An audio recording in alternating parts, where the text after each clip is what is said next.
Hey tubers, welcome back for another adventure. We're just coming off of Memorial Day weekend, and as you guys know, I love to hit the Stormville flea market.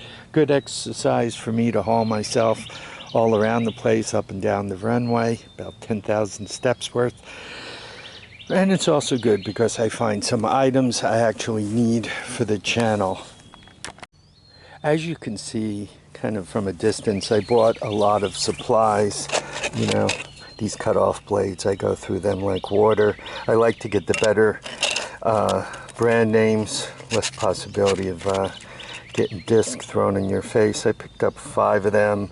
I picked up another one of these flange bolt things in metric, always come in handy.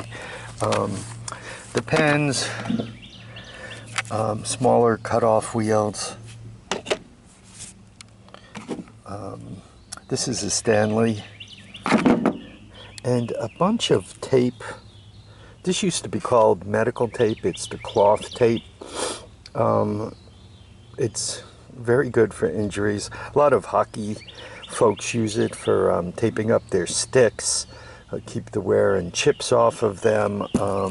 So I picked up 4 of those. And a white one, so 5 of those. They were $1 each. This guy it's very, very similar to that Gorilla tape. Like if you were to dry the back of your hand, put that tape across the back of it and give it a pull, you would at least take the hairs off your hand. You probably would cause some bleeding. Anyway, all of this, Luther gave it to me for 30 bucks, so that was a pretty good deal. Next up, a couple of $2 items. This is just handy to throw into the truck. You know, paracord, 10-in-1 multi-tool, flint striker, compass, stickers, reflective tape, and a 48-page book. So I paid $2 for that. And I paid $2 for this. This is really meant for storing Christmas decorations. You see, you can hang it right on the wall there. I use these, I'm going to call it a flimsy plastic lidded container. For me, this kind of stuff is handy when a Temu order comes in. If you're familiar with them, it comes in this plastic bag with a bunch of boxes and other stuff. And frequently, I buy the order and I want to look at it, but I don't want to jam it all back in the bag. So if I kind of dump it in here, and you only have to order $50 worth of stuff to beat the shipping and all. So a lot of times I'll have 1 or 2 orders floating around, and if I could put them in one place so that I can find them, and this is kind of big and red and all, so I'll be able to find my way back to it.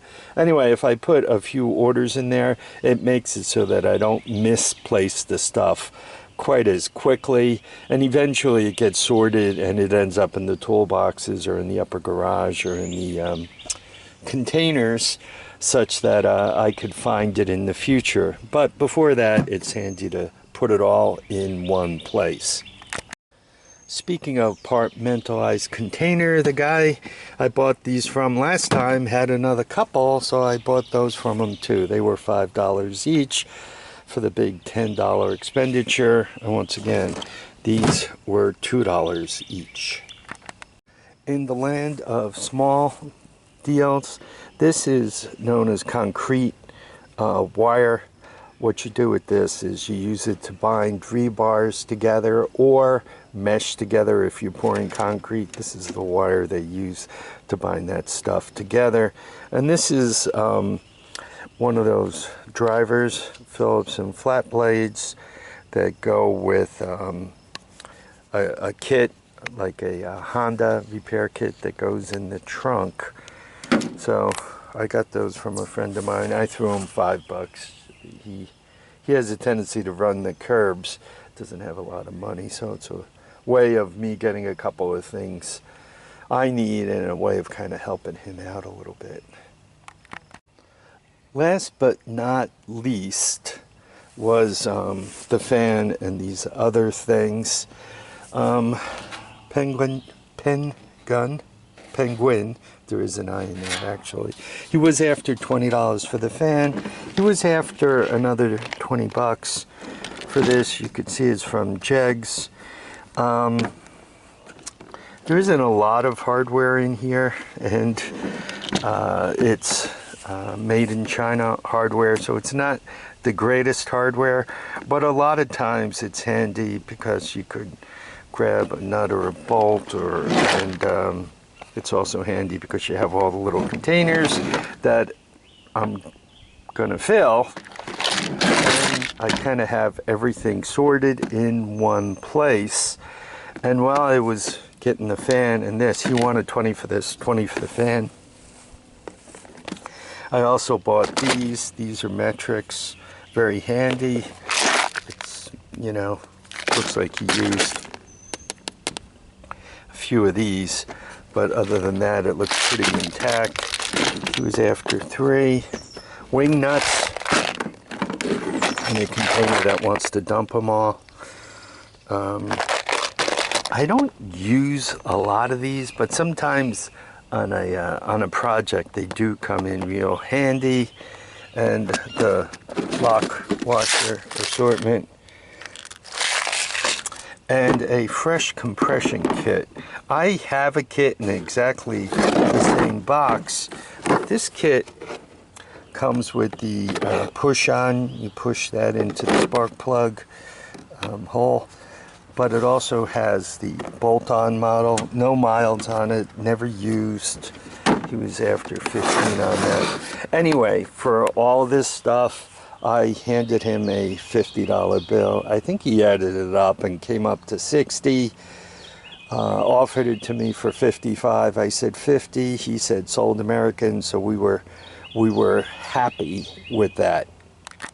So I'm going to put this up as a Wednesday video.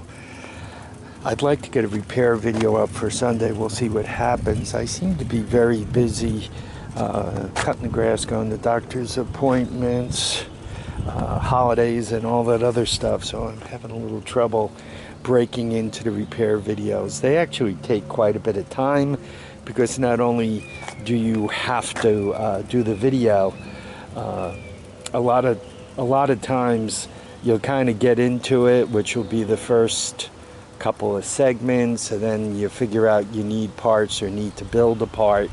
So then you start the next segments, and gradually, as I end up with a pile of segments, I look at them and I figure out which ones you guys are going to see and which ones would just be wasting your time. I try to keep the videos down to somewhere around 8 to 10 minutes. That way y'all aren't watching them forever. And there's a couple of things I need to get back to, like pulling the flywheel off of that Warrior, the one that wouldn't come off. Turns out I figured out what was wrong, what I was doing wrong with that, so I want to show you guys that so you don't make the same mistake I did. Anyway, I hope you guys enjoyed this. Thanks for watching my channel. Thanks for subscribing. Thanks for all the comments. I read them. About the time to respond to them. A lot of comments there, but you'll see once in a while I get a little time and I do respond to some of them. So keep them coming in. Sometimes I respond to them in future videos, you know, oh, by the way, somebody asked about this, you know, stuff like that. Anyway, once again, thank you all for watching and commenting and subscribing. Please remember to keep your feet down, your heads up, and get out and enjoy each and every day. Put some slime in your tires so they don't go flat every time you need the cart. Bye now.